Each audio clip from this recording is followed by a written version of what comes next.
decía, cuenta con 28 años de experiencia, no, perdón, es docente de tiempo completo en el programa de Derecho de la Universidad Veracruzana, tiene 20 obras publicadas sobre temas de transparencia y rendición de cuentas, auditoría forense, derecho de los menores, derecho laboral y administración pública, entre otras. Cuenta con 28 años de experiencia en la administración pública.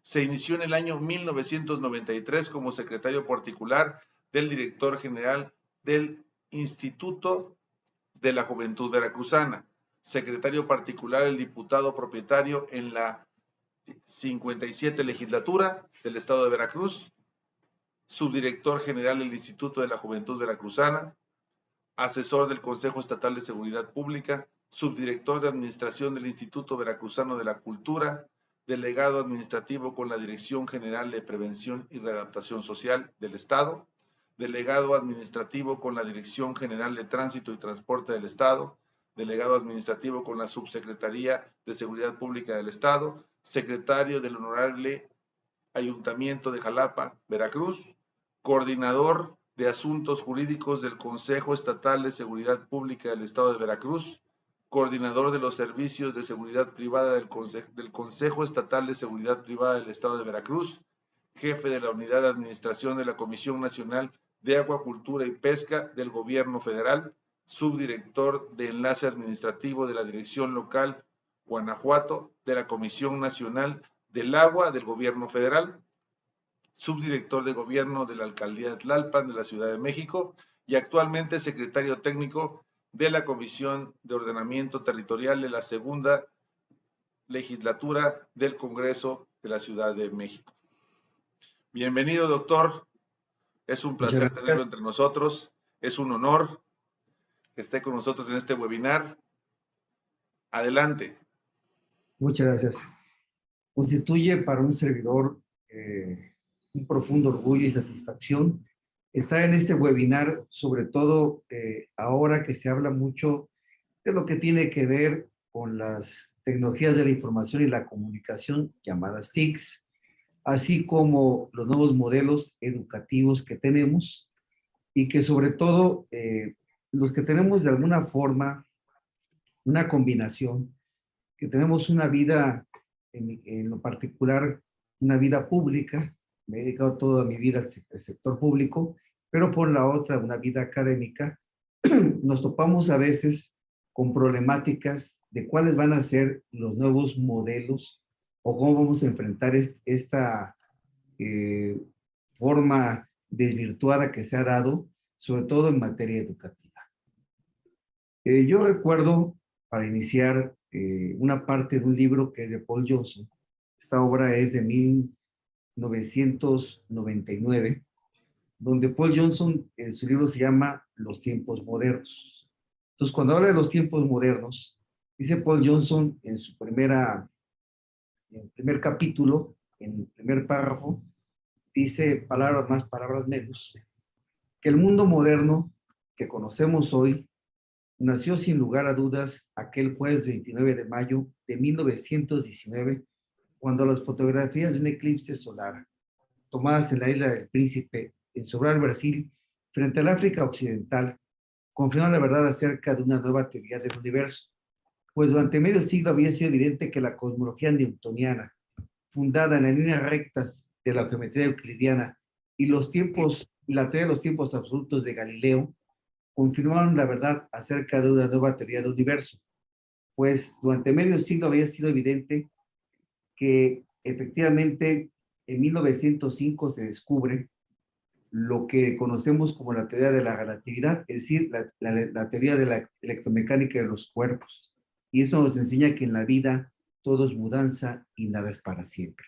En efecto, hoy vivimos un mundo llamado por Alvin Toffel como la cuarta ola sería, su obra dice la tercera ola, en donde tenemos por un lado una pérdida de valores en el sentido de que los nuevos estudiantes, llamados ahora los nativos digitales, son una sociedad en donde nacieron ya dentro de toda esta mecánica que estamos viviendo, pero no hemos, o los programas educativos no han aterrizado para tener una conceptualización o una racionalidad de lo que debe ser el Homo sapiens.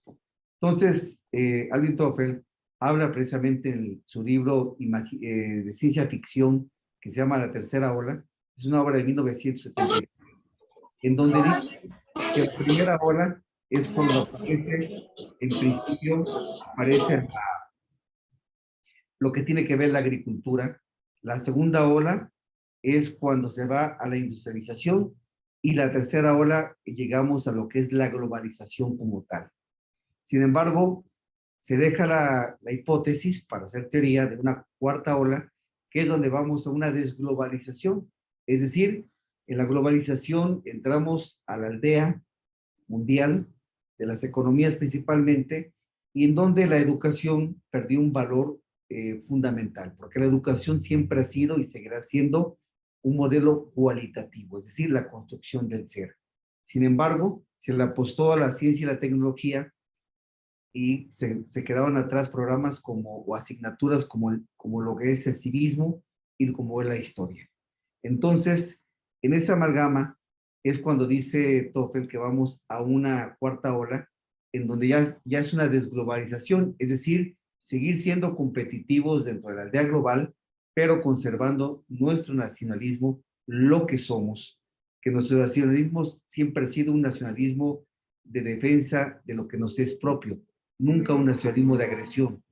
Entonces, hoy que llega la pandemia, en donde tenemos un confinamiento, nos encierran en nuestras casas y donde los maestros, sobre todo los que tienen con mucho respeto, los que tienen una edad mayor, o quizás de mi generación o generaciones que los años tienen 40 años, no fuimos actualizados bajo esto. Entonces, fue un problema increíble que rompió totalmente los esquemas. Los especialistas dicen que lo que pudimos haber aprendido en 10 años, una perspectiva de 10 años de visión, lo aprendimos a tan solo un año, 8 meses que ha llevado el tema de la pandemia. Entonces, en esta forma de encerrarnos, nosotros no hemos sido capaces todavía al día de hoy de utilizar estas tecnologías de la información y la comunicación, las plataformas, llámese en este caso como Zoom, Microsoft Teams, Google Classroom, Google Meet, en fin, toda esta bola de tecnologías y que la verdad son herramientas didácticas que no son nuevas quizás para muchos. Recordemos que cuando los modelos educativos, en caso de Japón, como primera potencia mundial, ya Japón hablaba en el año 2003, 2004, de que no, la educación ya no era, por ejemplo, con los libros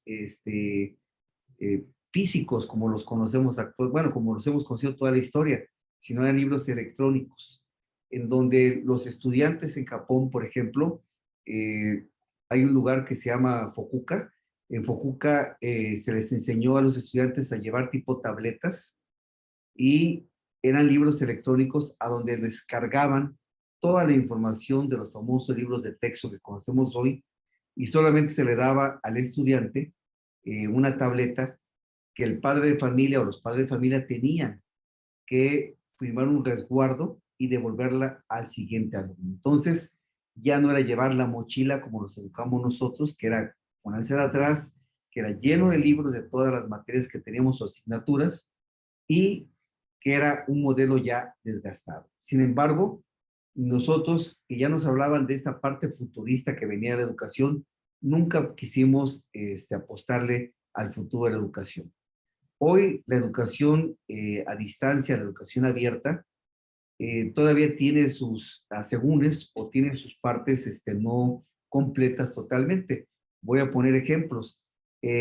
Por ejemplo, en el año de 1980, 81, 82, nace la educación abierta para el nivel de secundaria y sobre todo para bachillerato.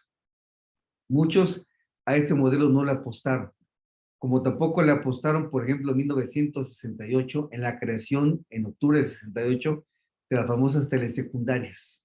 Ya después salió todo un modelo de la educación, salió los famosos TEBA, los telebachilleratos, pero también le pasó a la educación abierta, es decir, aquellos trabajadores o personas ya de una edad mayor que no pudieron por alguna razón económica, de interés o social, no acudir a la escuela, la educación básica, en este caso la secundaria, pues iban los sábados y adquirían su educación. Sin embargo, muchos decían que no había una preparación suficiente.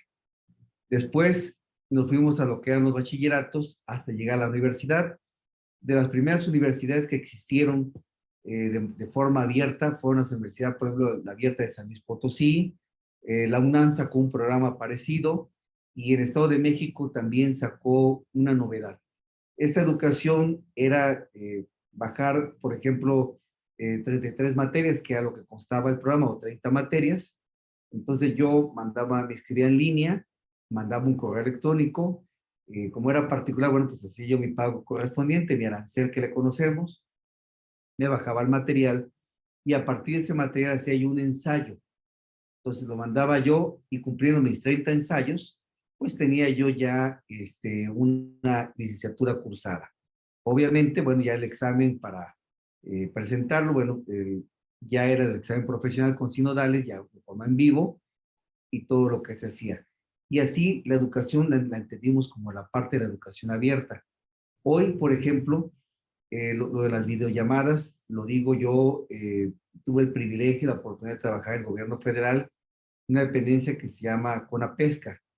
Ahí, por ejemplo, hacíamos videollamadas y no hace mucho, estamos hablando de 2017, hace 4 años tan solo o hace 3 años que dejamos el encargo, se hacían videollamadas con todos los delegados o subdelegados de toda la República Mexicana y costaba nada más el aparato para tener acceso a todos, costaba aproximadamente una licitación de 5 millones de pesos.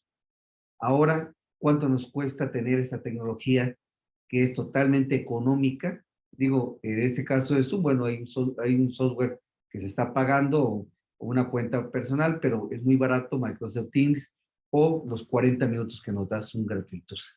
Entonces, es muy barato. Sin embargo, no tuvimos esa imaginación para hacerlo. Y aquí recuerdo una frase de Albert Einstein. Albert Einstein hace más de 50 años decía que era más importante la imaginación que el conocimiento. Es decir, si yo tengo el conocimiento es el bagaje que traigo del pasado al presente, pero si yo tengo una imaginación prospectiva, imagíname, por ejemplo, una sociedad del 2040, ¿qué tipo de sociedad 2050? Entonces no puedo construir hacia el futuro algo que no estoy visualizando. Y eso lo digo con mucho respeto en materia educativa, sobre todo en materia de educación básica, porque nuestra educación, nos guste o no nos guste, no fue una educación de soberanía, fue una educación totalmente de sometimiento. ¿Y a qué me refiero? Porque tiene un valor histórico antropológico. Es decir, a nosotros nos educaron. Yo soy educado como me educaron a mí en el pasado. Yo educo a mis hijos como me educó mi papá y mamá. Y mamá y papá como los educó mis abuelos. Los abuelos, los bisabuelos, los tatarabuelos y toda la descendencia.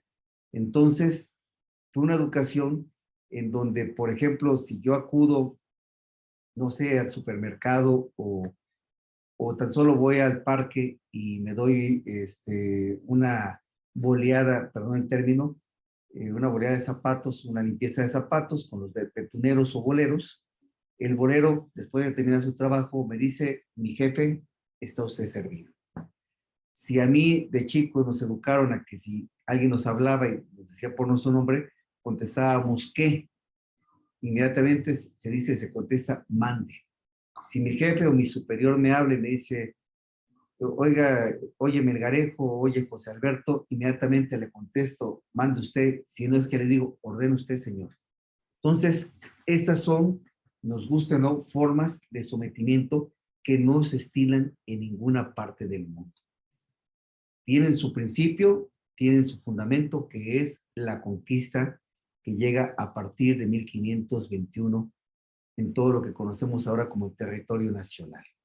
Entonces, bajo esa situación antropológica, finalmente tiene que ver mucho con cómo nosotros concebimos la parte de ser participativos, competitivos dentro de esta aldea global.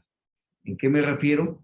En que somos una mezcla finalmente de tres razas.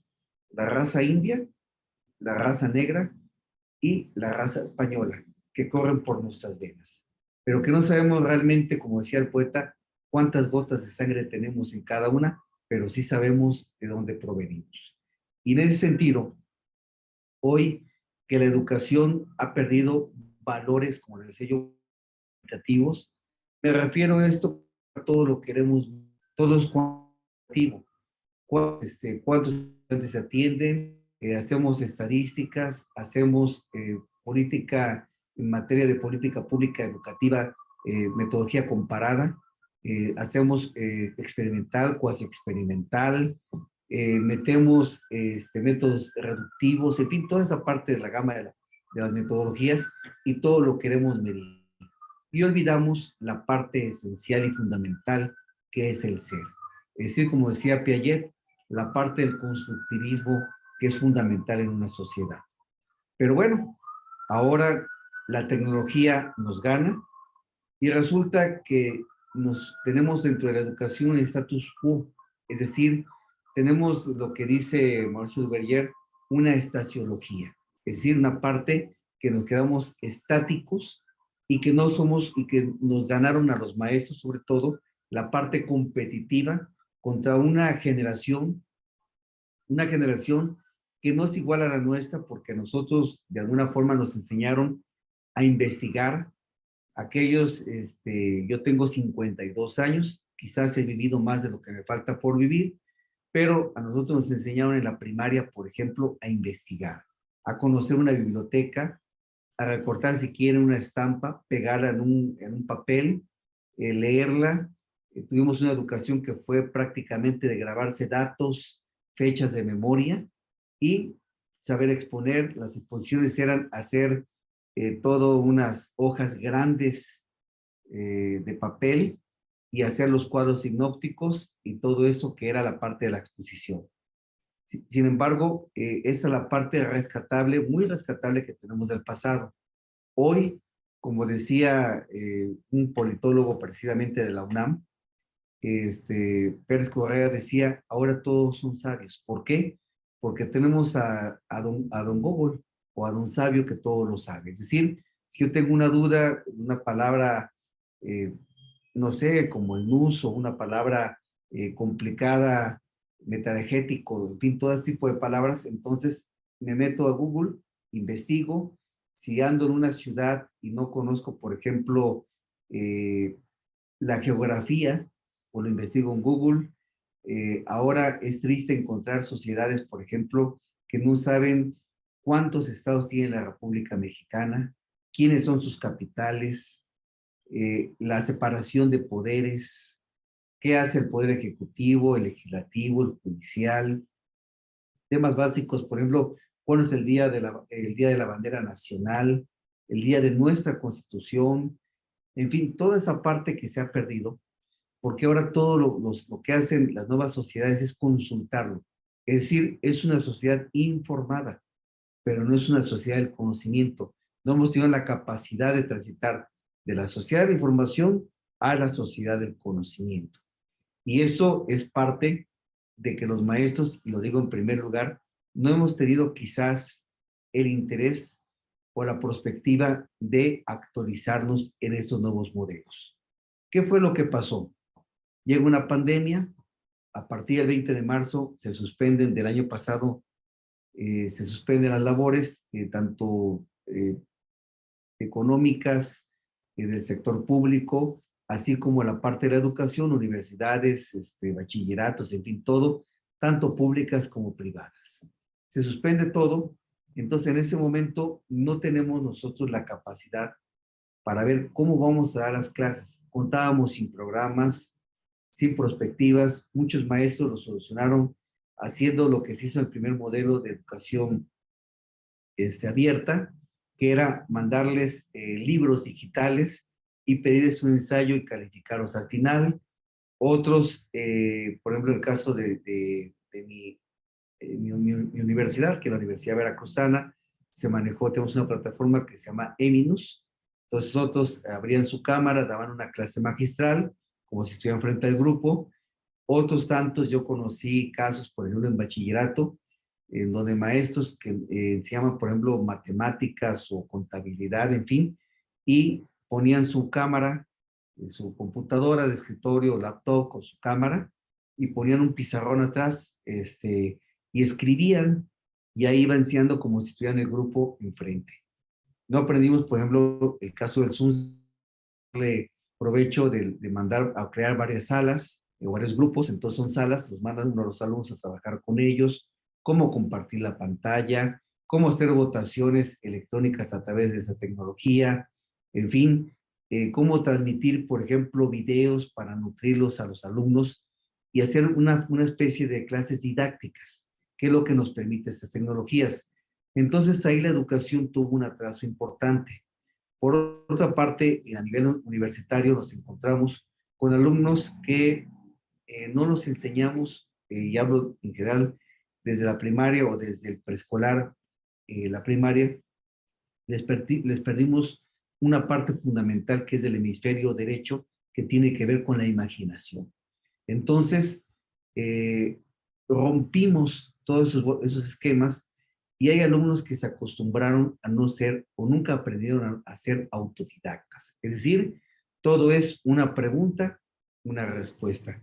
Entonces ahora, los nuevos retos que estamos viviendo dentro de esta educación es precisamente aprender a ser autodidactas por parte de los alumnos y por parte de los maestros llevar una actualización de lo que debemos hacer actualmente dentro de esos modelos educativos a los cuales nos estamos enfrentando. Sobre todo que nos encontramos con esos nativos digitales, en donde, por ejemplo, nosotros aprendimos la mecanografía utilizando los 10 dedos, todos, y ahora estamos en la era del pulgar, en donde con 2 dedos pueden ellos manejar a través de un celular o a través de un dispositivo, pueden manejar a una velocidad increíble y en donde también tenemos desvirtuamos el lenguaje. Es decir, ahora componer zip, nop, TQP o TQ, te quiero mucho, TQM, en fin, hicimos abreviaturas de los lenguajes, entonces lo hemos desvirtuado. No cuidamos la ortografía, o nuestros alumnos no cuidan la ortografía, están acostumbrados al autocorrector que tienen y creen que el autocorrector lo sabe todo, entonces esa palabra la dan por dicho. Un ejemplo de eso, por ejemplo, dentro de la Real Academia, la palabra o el monosílabo, cuando dice uno, él dio su mensaje, le ponen acento en la O porque así lo marca el corrector. Cuando dice la Real Academia desde hace 7 años que eso es una aberración, que no se puede poner un monosílabo, esa fuerza con la tilde. Tenemos, por ejemplo, a un alumno le preguntamos qué es as con H, as con S, H, A, S o as con H, A, Z. Entonces, esta fuera de diferencias que tiene que ver mucho con la parte de la gramática, se ha perdido totalmente. Entonces, es una sociedad que no razona. Precisamente hay otra obra muy importante que es la de Norberto Bobbio, que se llama El Homo Vides, o La Sociedad Teledirigida. El Homo Vides es el hombre de video, que rompe con el esquema del Homo sapiens, el hombre que piensa. Entonces, esa obra fue muy conocida de Norberto Bobbio en 1985 y que hablaba precisamente de las sociedades que empezaban a construirse en la era de la industrialización, sobre todo en México, en los años 50, en donde aparece la caja mágica, que es la televisión, y donde ya hay una sociedad que ve la televisión, entonces deja de ser una sociedad que tenga un hábito de la lectura, entonces la caja mágica entra en la íntima intimidad, penetra, y es el mensaje que se dio. Por eso fue que esas sociedades de los años 50, 60, 70, lo digo con mucho respeto, sobre todo una televisora creció muchísimo. ¿Por qué? Porque vendía productos, no lo voy a decir el nombre, pero productos muy comerciales que hasta internacionalmente nos conocen por esos productos, las famosas telenovelas. Entonces fue cuando creció, fue el boom, pero fue una sociedad que vivía de las historias y de las fantasías de la televisión. Entonces dice Norberto Bobbio, de Lenovo Videns, precisamente, que esta sociedad es una sociedad teledirigida, es decir, es una sociedad que el mismo sistema la moldeó para tener una fantasía dentro de. Y ahí vienen, obviamente, la pérdida de una idiosincrasia ideológica sobre todo, en donde perdemos esa forma de nosotros y mucha gente, por ejemplo, empezó a cambiar su fisonomía o como la naturaleza o lo que es nuestra raza.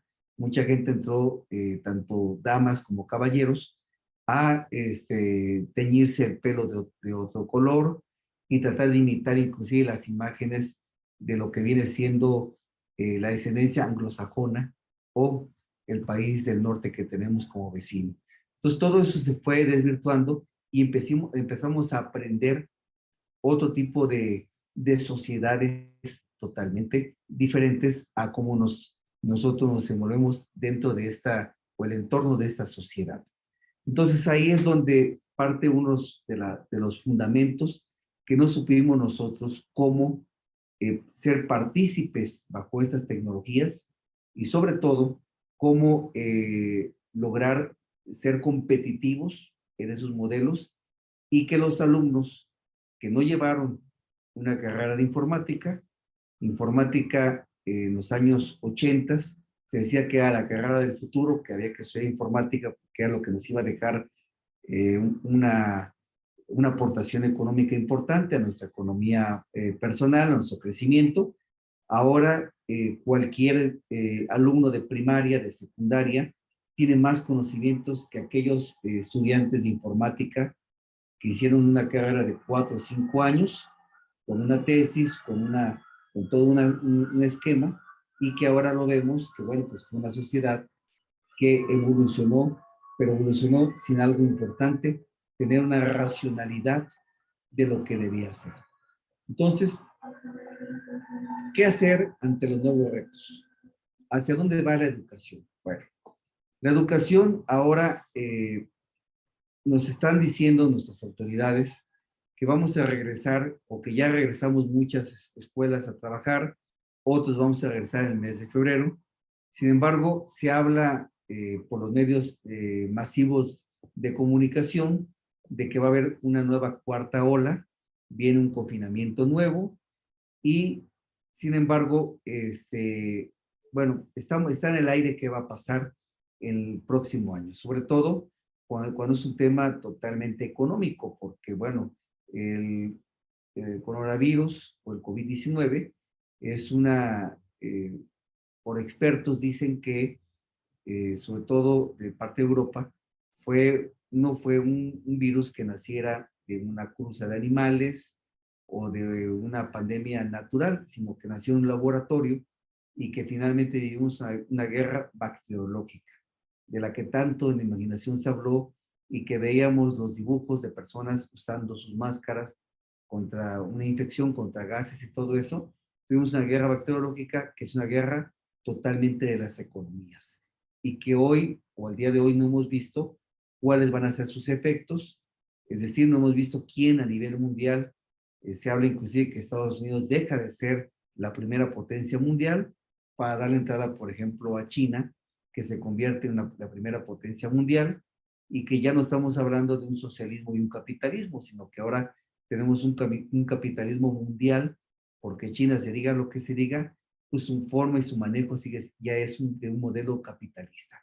Entonces, en todas esas circunstancias que se están dando, hoy tenemos que ser imaginativos, tenemos que apostar al futuro de cómo vamos a manejar esta sociedad, sobre todo cómo competir. Hay ejemplos, por ejemplo, Europa desarrolló un modelo que se llama el famoso modelo MOOC. MOOC es un modelo de educación en donde, por ejemplo, se trabaja una plataforma parecida a la que estamos ahorita de Zoom, pero ahí son clases de 50 minutos, una hora, prácticamente, en donde se divide la clase. Es decir, en la primera parte hay un video que el alumno tiene que ingresar y va siguiendo por pasos. Entonces no puede avanzar a otro paso si no cumplió con el primero. Entonces sale un video de una clase magistral de algún profesor, de algún tema que quiera tratar, y es una clase aproximadamente de 10 minutos, una clase magistral de 10 a 15 minutos. Otros minutos, después de que ya vio el video, pasa ahora a un fragmento que ya está por un PDF, que está colocado en una lectura, en donde el alumno tiene que leer bajo un cursor, lo va leyendo, pasa a su tercera etapa, en donde el alumno tiene que escribir qué comprendió tanto de la clase magistral como de la lectura que hizo. Hace, pues no un ensayo, sino nada más pone ahí su idea, qué entendió, qué comprendió de esa lectura y de ese video, y de ahí entra a lo que tiene que ver con un cuestionario de preguntas y respuestas, en donde contestan, hay preguntas de opción múltiple, entonces, perdón, respuesta de opción múltiple, y va a contestar a lo que le están preguntando. Es decir, tiene 4 factores dentro de uno, y eso es lo que se lleva a la clase de 50 minutos, entonces hace que haya sea una clase interactiva. Claro, en ese modelo de MOOC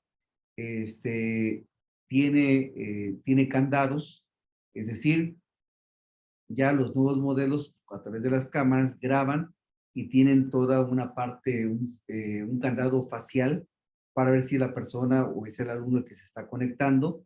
Entonces tiene un reconocimiento de la persona para que no haya la trampa que alguien lo abrió, alguien lo contestó, que es lo que se hacía en la educación abierta. Es decir, si yo no quería estudiar mi licenciatura, bueno, pues yo le pedía o contrataba yo a alguien si tenía yo la parte económica y él me hacía mis trabajos y ya iba yo presentando, tenía mis 30 trabajos, hacía un tema que a mí me gustara y ya tenía yo mi título de licenciado. Ahora no, ahora hay reconocimientos faciales por la misma cámara, entonces los famosos MOOC, entonces se ve que el alumno está interactuando, entonces es un modelo moderno, interactivo, y que mucho ayuda a cómo utilizar estas herramientas de la tecnología. Esto es un modelo europeo. Aquí, sobre todo en México, en Veracruz, en muchos lados, muchos maestros tuvieron imaginación. Por ejemplo, hay un maestro que daba clases en Derecho, o da clases en Derecho, y él se grabó, por ejemplo, 40 clases magistrales. Entonces grabó 40 modelos utilizando una tecnología muy sencilla que nos da las famosas TICs. Tal vez no se pueda apreciar como deba ser, pero lo voy a poner. No puedo compartir la pantalla porque eso no me lo permite. El modelo es un teleprompter. Entonces, yo aquí, si lo logran ver, es una clase magistral donde está el maestro leyendo su clase. Es como si estuviera grabando un video. Entonces, no tiene equivocación. Es una clase escrita, es un discurso escrito, por llamarlo así.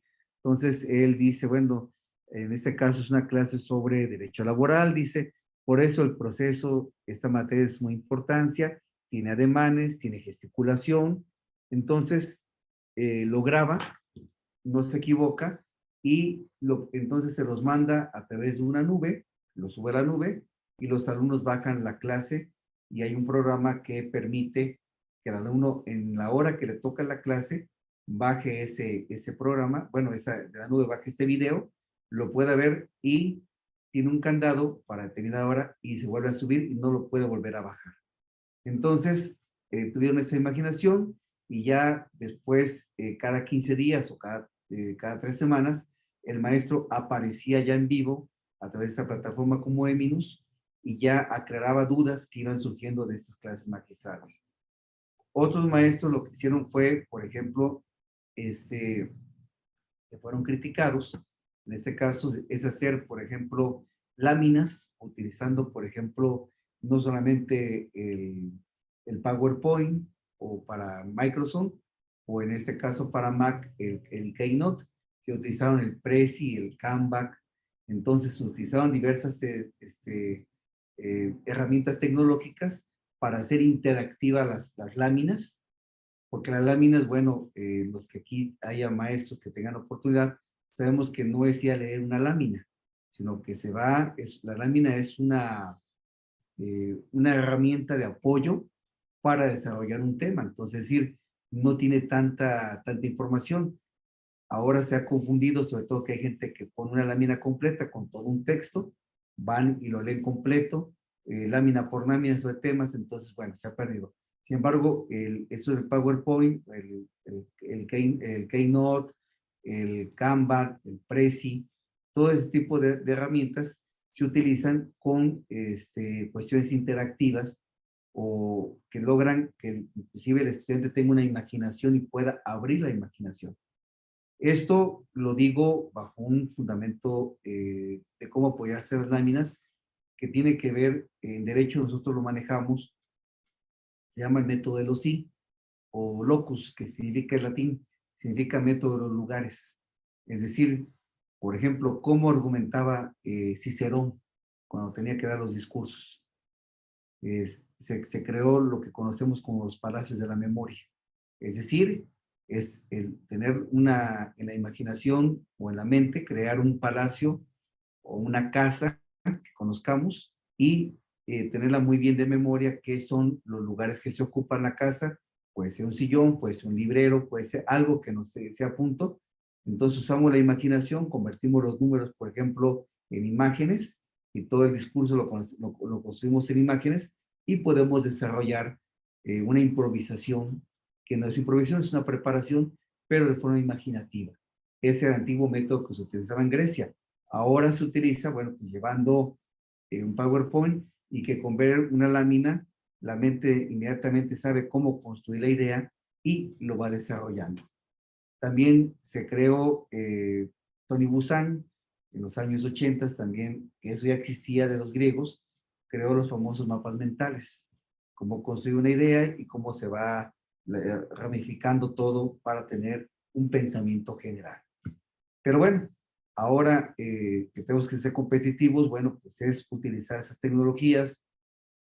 Ahora, por ejemplo, tenemos el YouTube que también lo sabe todo. Es decir, si no sabemos, por poner un ejemplo muy sencillo, sobre todo nosotros los hombres que somos muy malos para la cocina, hay excelentes chefs, obviamente, caseros, y no es un tema de machismo, sino que nosotros nos hicieron inútiles. O sea, ese es el tema para criticarnos a nosotros mismos, ¿no? Yo lo digo con mucho orgullo. Yo he tenido que vivir solo por mis trabajos, he viajado, entonces me pusieron una dieta y en la dieta pues, tenía que ver uno con hervir verduras. Tal vez para las damas sea una cosa muy fácil, para muchos, pues para los que somos inútiles no es fácil esto. Entonces, ¿cómo hervir unas verduras al vapor? Bueno, pues abrí en YouTube, ahí sale un tutorial, cómo las prepara uno, cómo las corta uno, porque hasta para cortar una manzana hay que saber. Entonces, todo esto son herramientas que utilizamos. Entonces, ¿cuál es el consejo aquí? Bueno, que el maestro debe, por fuerza, aunque se escuche mal, debe estar tecnológicamente avanzado. Es decir, tener una cuenta de Facebook, tener una cuenta de Twitter, tener una cuenta de Instagram, tener la cuenta del TikTok, todo esto y ver, por ejemplo, videos, ver cosas que tal vez para muchos en Estados Unidos llaman el trash, es decir, la basura, pero no, porque esto nosotros tenemos que revisarlo para ver cómo está pensando nuestra sociedad. Es decir, nosotros podemos pensar como queramos, pero tenemos que comportarnos como los demás. Ese nuevo modelo, ver qué está viendo esta sociedad, qué es lo que está revisando. Y a partir de ver lo que la sociedad revisa, qué son los comentarios que pone, nosotros, es la obligación del nuevo docente que le llaman ahora facilitador, es precisamente buscar ese tipo de información, verla y cómo lograr a través de la misma tecnología que ellos revisan, cómo darle un enfoque diferente y que esa herramienta sirva no para que me haga una persona, no es inútil, una persona que no tenga una racionalidad, es decir, una persona like, sino que me haga una persona que yo tenga una racionalidad, que pueda yo tener la capacidad de razonar y poder discutir y argumentar algo que estoy viendo a mi alrededor. Entonces, esas son las partes que se dan como consejos ahora, tener las cuentas. ¿Por qué? Lo digo porque ahora resulta que inclusive la misma prensa ha perdido.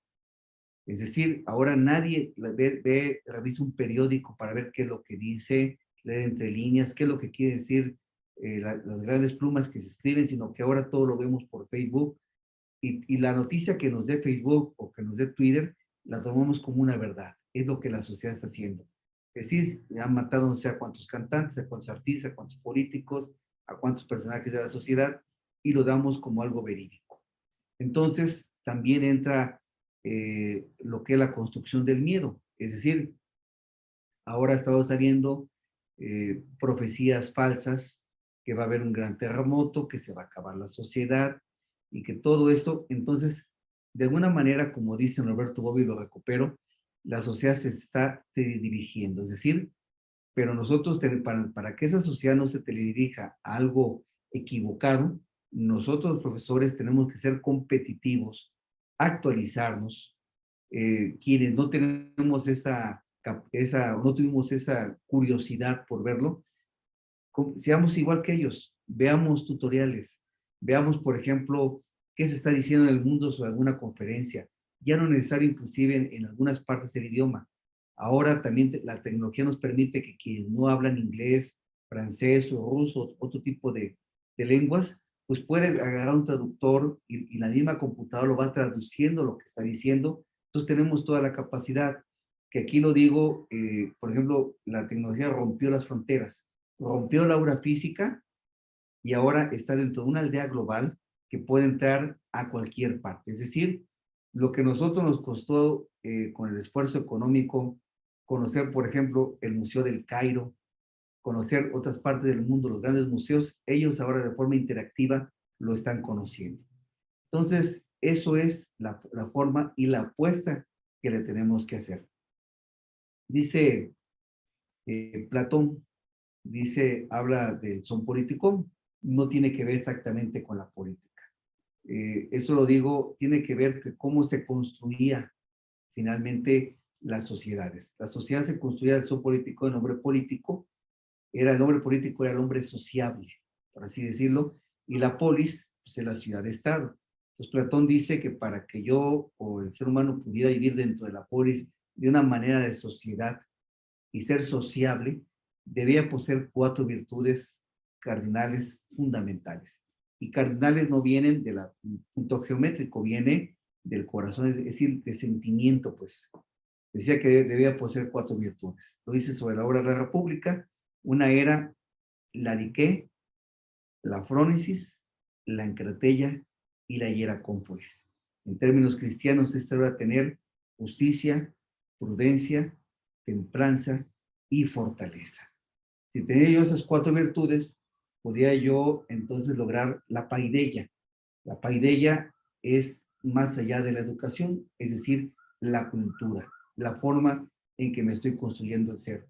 Y si tengo paideia, entonces tengo arete y tengo ethos, es decir, tengo la virtud y tengo la ética. Si cuento con todo eso, pues llego al bien común. Y la educación debe ser encaminada precisamente a hacer una paideia, es decir, más allá de la educación que la cultura. ¿Por qué? Porque también tenemos un concepto equivocado de la educación. Nosotros creemos que en las escuelas se da educación, en ninguna escuela se da educación. La educación es de la cuna a la tumba.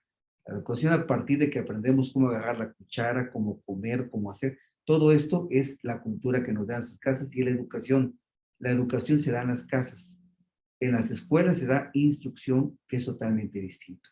Entonces, son conceptos que nosotros debemos de apostarle, como el modelo del MOOC, como los modelos de Coursera, el modelo de Udemy, en fin, varios modelos que hay que hacer las tecnologías amigables.